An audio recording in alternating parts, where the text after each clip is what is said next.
Hello, I'm Marie from the Little Angel Theatre, and I'm going to be reading one of the Greek myths for you.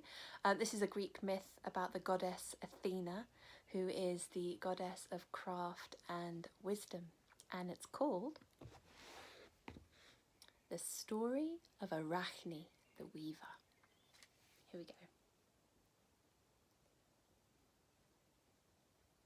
Once upon a time, there was a young girl in Greece whose name was Arachne. Her face was serious, and her hair was long and dark.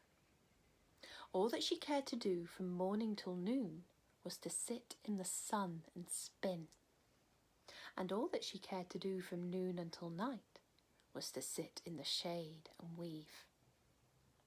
And oh, how fine and fair were the things that she wove on her loom. Flax, wool, silk, she wove them all, and when they came from her hands, the cloth which she had made of them was so thin and soft and bright that people came from all parts of the world to see it. And when they saw it, they said that cloth so rare could not be made of flax or wool or silk, but that it was made of the rays of sunlight and of threads of gold.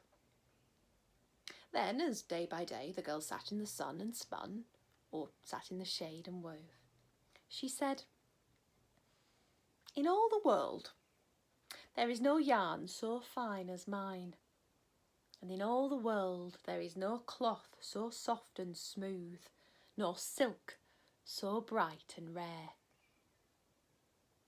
One afternoon, as she sat in the shade weaving, a passer-by stopped. She watched Arachne for a moment, and then she asked her, "Who taught you to weave so well?" "No one taught me," Arachne replied. "I learned how to do it as I sat in the sun and wove, and sat in the shade and spun. But no one taught me." "But it may be that Athena, the goddess of wisdom, taught you, and you did not know it." "Athena? Bah!" said Arachne.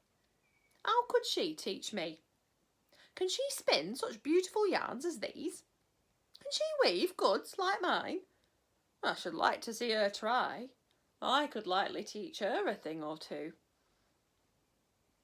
Then Arachne looked up and saw in the doorway a tall woman wrapped in a long cloak. Her face was beautiful to see, but stern, oh, so stern, and her grey eyes were so sharp and bright that Arachne could not meet her gaze. "Arachne," said the woman, "I am Athena, goddess of craft and wisdom, and I have heard your boast. Are you certain you still mean to say that you can spin and weave as well as I?" Arachne's cheeks grew pale, but she said, "Yes, I can weave as well as you." "Then let me tell you what we will do," said Athena.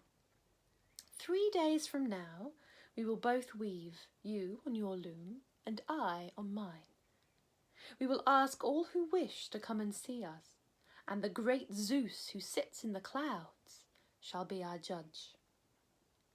And if your work is best, then I will weave no more so long as the world shall last. But if my work is best, then you shall never again use loom or spindle. Do you agree to this?" "I agree," said Arachne. "Very well," said Athena, and then she was gone. When the time came for the contest in weaving, hundreds were there to see it, and the great Zeus sat among the clouds and looked on. Arachne took her threads of finest silk and she began to weave. And she wove a web of marvellous beauty, so thin and light it would float on the air, and yet so strong that it could hold a lion in its meshes. And the threads of finest silk were of many colours, so beautifully arranged and mingled one among each other, that all who saw it were filled with delight. "No wonder that the maiden boasted of her skill," said the people, and Zeus himself nodded. Then it was Athena's time to weave, and for her threads she took of the sunbeams that gilded the mountain tops, and of the snowy fleece of summer clouds, and of the blue ether of the summer sky, and of the bright green of the summer fields, and of the royal purple of the autumn woods. And what do you suppose she wove? The web which Athena wove was full of enchanting pictures of flowers and gardens, and of castles and towers, and of mountain heights, of rainbows, and of men and beasts, and of the mighty beings who dwell in the clouds with Zeus. And those who looked upon it were filled with wonder and delight, and they forgot all about the beautiful web that Arachne had woven. And Arachne herself was ashamed and afraid when she saw it. She hid her face in her hands and she wept. "Oh, how can I live?" she cried. "Now I must never again use loom or spindle." And she kept on weeping and she kept on saying, How can I live?" Then, when Athena saw that the poor maiden would never have any joy unless she were allowed to spin and weave, she took pity on her and she said, "I would free you from your bargain if I could, but that is something that no one can do. And yet, since you will never be happy unless you can spin and weave, I will give you a new form so that you can carry on weaving without using either spindle nor loom." Then she touched Arachne with the tip of her spear, which she sometimes carried.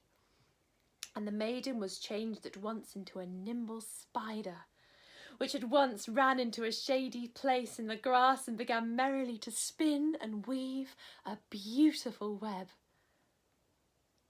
Now I have heard it said that all the spiders born into the world since then are the children of Arachne, and perhaps the very next spider that you see may even be Arachne herself.